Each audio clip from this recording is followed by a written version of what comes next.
Eu tenho certeza que você lembra. O céu azul, as chamas refletindo no mar e um barco. Um simples barco, pedindo desculpas por não ter conseguido levar os seus amigos até o fim da jornada.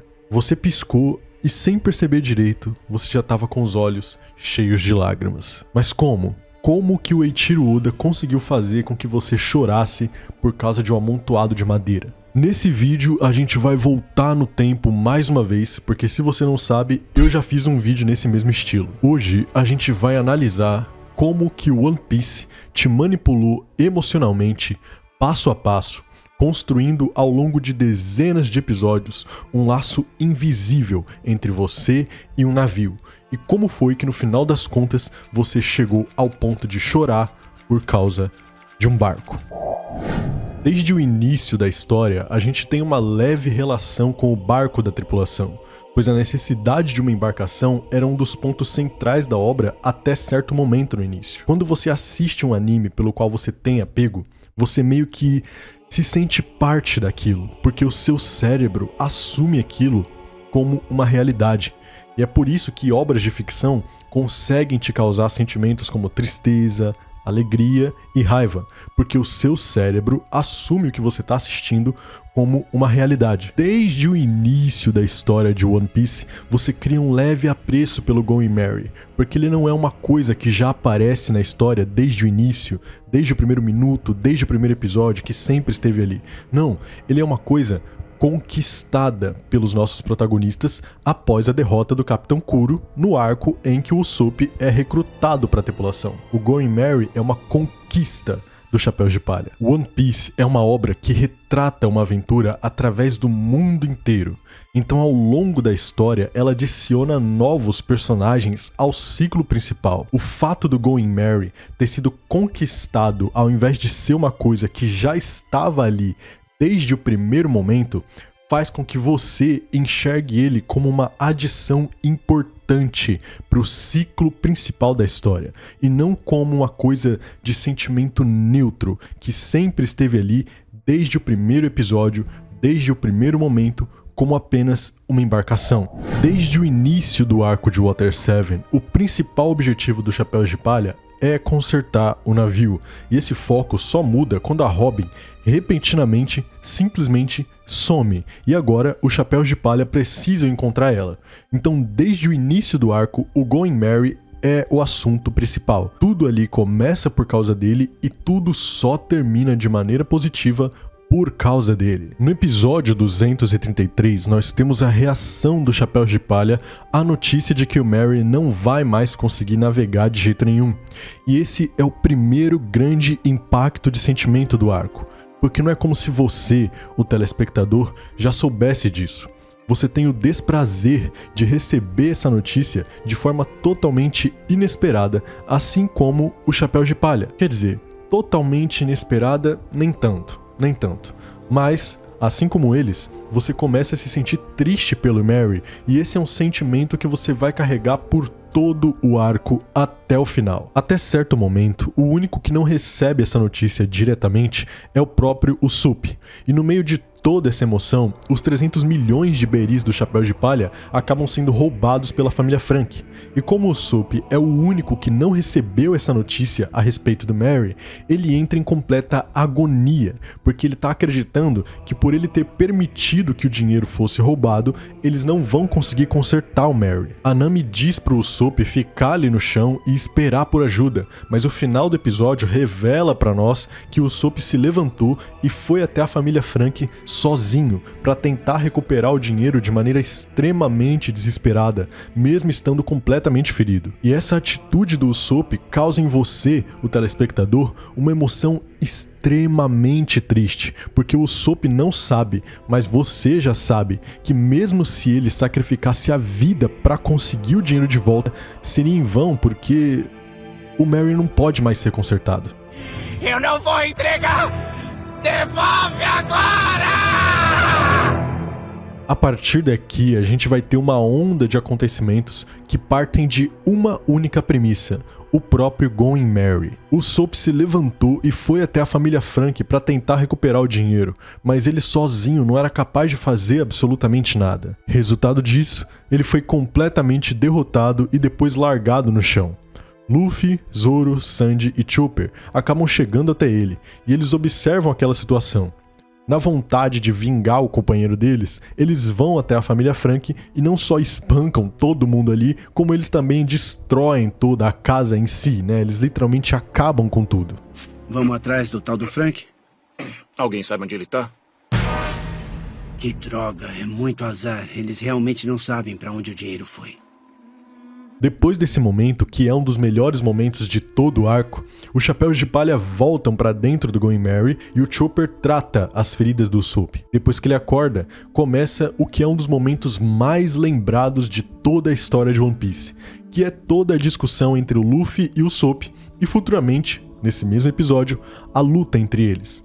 Tudo por causa de um único motivo: o Going Merry. Então por que é que você tá falando que a gente vai ter que deixar o Merry? Reparem com isso vocês dois! Não adianta ficar discutindo assim! Esfriem a cabeça e conversem um pouco! Luffy diz que o Merry viajou com eles até aquele momento, mas que ali teria que ser o local aonde eles iriam se despedir do barco, porque o Merry não podia mais navegar. Quando essa briga acontece, também acontece dentro da sua cabeça uma espécie de confusão, porque ao mesmo tempo que você entende o Luffy e apoia o abandono do Merry, você também entende o Soap e não quer que o Merry seja deixado para trás. O Soap entra em completo estado de negação, os dois têm uma discussão absurda, o Soap acaba declarando a sua saída do bando e convidando o Luffy para uma batalha, para ver quem é que vai ficar com o navio. E então a gente tem a batalha mais emocionante de toda a obra, com o Soap se aproveitando do fato de que ele conhece as habilidades do Luffy para arranjar estratégias de batalha contra ele, mas no final das contas, todo mundo já sabia qual seria o resultado.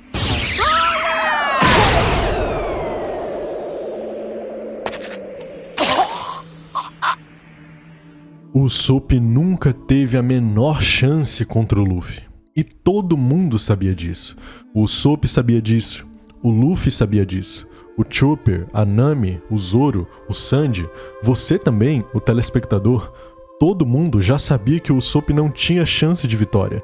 E isso traz um peso emocional ainda maior pra cena, porque você vê o Soap tentando fazer algo que ele mesmo sabe que não consegue, porque na cabeça dele, ele tem que ficar com o Merry de um jeito ou de outro. E no final das contas, o Luffy chora com aquela situação, o Soap chora com aquela situação, você chora com aquela situação enquanto assiste, assim como eu chorei enquanto assistia pela primeira vez. Mas o mais importante é a construção de uma cena que dá a entender que o próprio Merry também chora com aquela situação. O que só faz você pensar que o Merry é de fato um ser vivo e que ele consegue não só ouvir, mas também assistir e sentir o que está acontecendo com o Chapéu de Palha.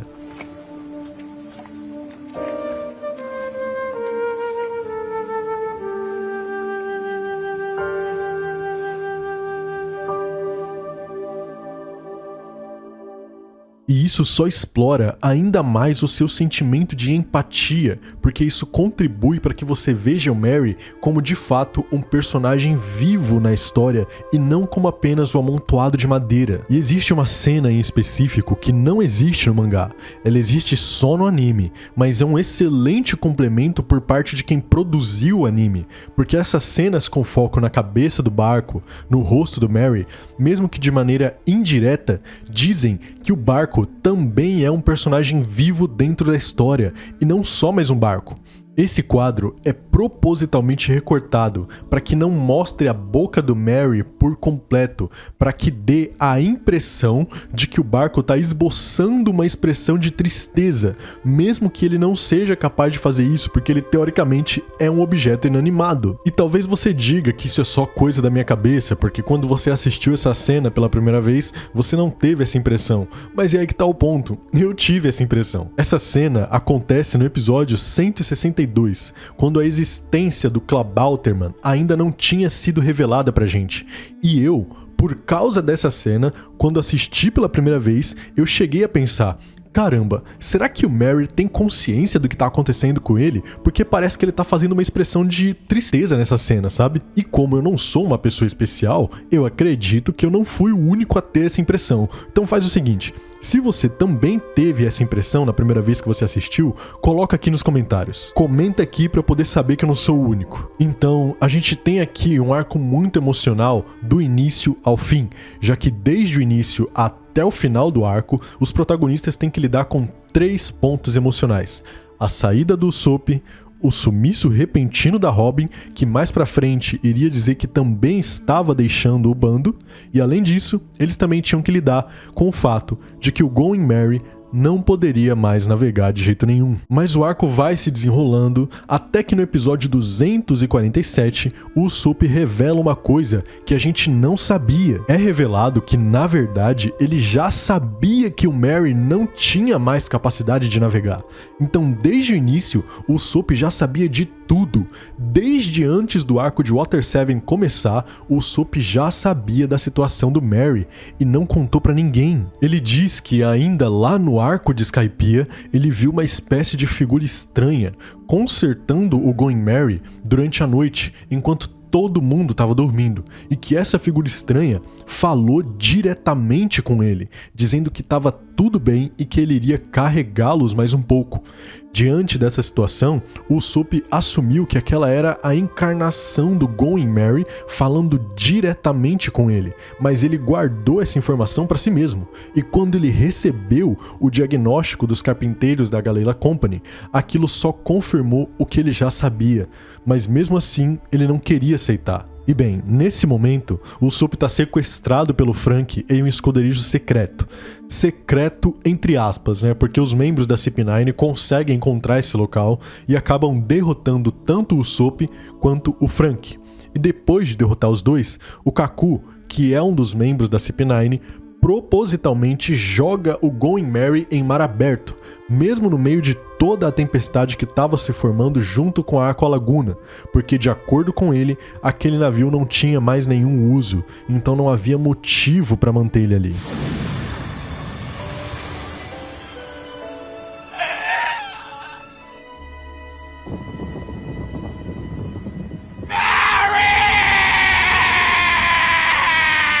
E esse é um dos momentos chave de todo o arco, porque o Oda fez isso de propósito para fazer você pensar que o Merry havia sido completamente destruído, porque no final das contas, ele já colocou na sua cabeça que o navio está extremamente frágil, ele já colocou na sua cabeça que o navio não consegue mais navegar de jeito nenhum, e agora ele acabou de colocar na sua cabeça que o navio foi simplesmente jogado rumo à destruição iminente. Então quando você vê essa cena, você não vê o Merry sendo literalmente destruído, mas você não consegue imaginar que ele vai voltar a aparecer até que todas as outras confusões sejam resolvidas. Então, a partir desse momento aqui, o Oda já conseguiu deixar sua cabeça totalmente vulnerável para o que vai acontecer no final do arco. E agora é a partir daqui que o clímax de todo esse momento da história começa a acontecer. A Robin está sendo levada para ser executada lá em Enies Lobby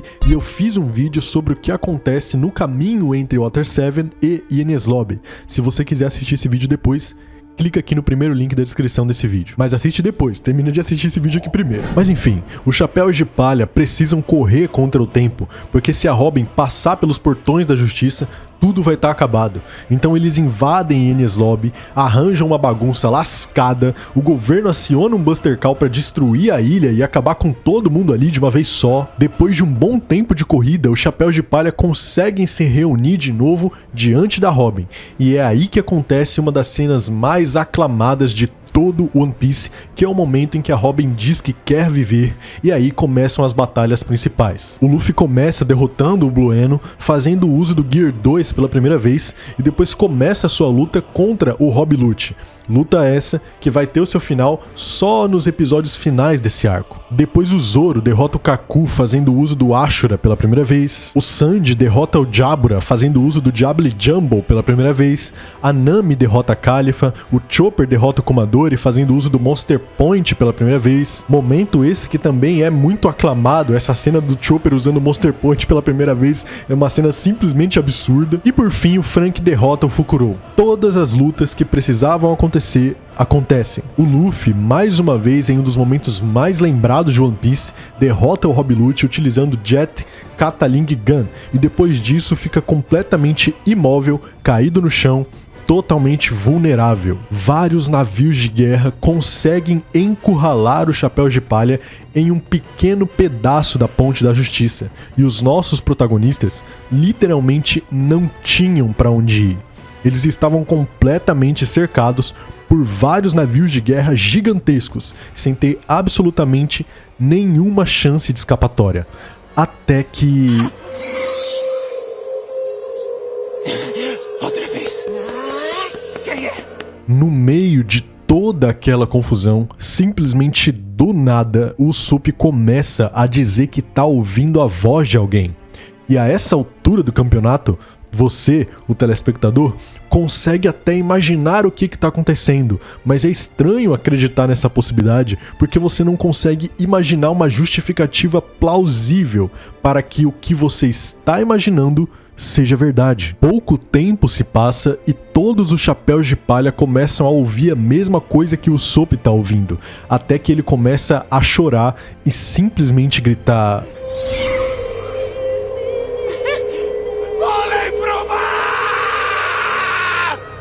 Os chapéus de palha simplesmente se jogam no mar em busca de uma esperança aparentemente maluca, porque você não consegue imaginar muitas coisas que poderiam salvá-los naquele momento.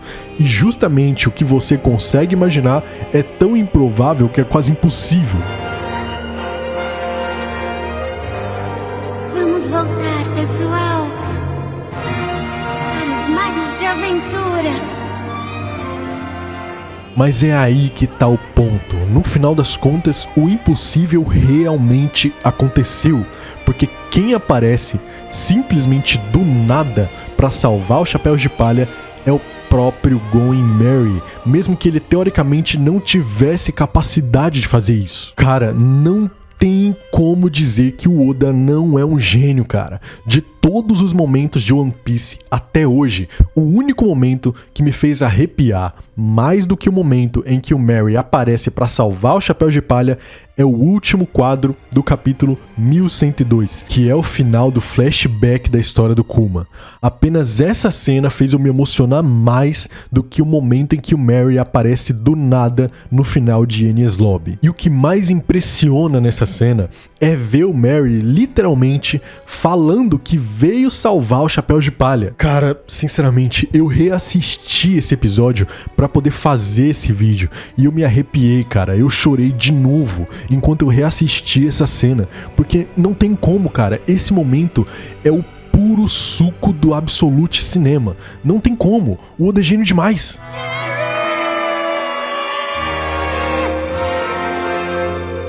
Eu vim buscar vocês. E depois desse momento extremamente lindo, quando os chapéus de palha já conseguiram escapar de Enies Lobby, eles encontram o Iceberg, que acaba fazendo uma revelação importante. Foi ele mesmo quem consertou o Going Merry para que ele pudesse navegar uma última vez, mas não foi ele quem teve essa ideia, foi o próprio barco que pessoalmente pediu para ele que fosse consertado para que ele pudesse fazer uma última viagem. E depois de receber o reparo, o próprio barco se autonavegou até a ilha de Enies Lobby para poder salvar o chapéu de palha. Cara, se isso aqui não é o puro suco do Absolute Cinema, então eu sinceramente não sei o que é. Depois disso, a gente tem a cena que é definitivamente o encerramento de todo esse assunto do Going Merry, né, que é a tão esperada despedida emocionante. E é aqui que você, por fim, se desmancha em lágrimas por causa de um barco, enquanto o anime faz toda uma retrospectiva dos momentos com Mary até aquele momento presente. Mas você não vê essa cena como um grande amontoado de madeira sendo queimado no oceano. Você vê essa cena como a literal morte de um personagem importante na história. Até porque é isso que realmente é a morte de um personagem muito importante. É aqui, nesse momento final, que todo o seu sentimento aflora, junto com os próprios Chapéus de Palha, que passam pela mesma situação ao mesmo tempo. E é por tudo isso que eu digo que One Piece é uma obra simplesmente genial. É uma obra que consegue te impactar de tantas formas e em tantos níveis diferentes, sabe? Se você quiser assistir mais vídeos nesse mesmo estilo, deixa o like aqui nesse vídeo, porque além dos próprios comentários, a quantidade de likes é a única forma que eu tenho pra saber a real satisfação de vocês, rapaziada. Esse aqui é um estilo de vídeo novo que eu tô fazendo ultimamente e eu espero que vocês tenham gostado. É isso, rapaziada. Muito obrigado. Valeu pela presença e até a próxima.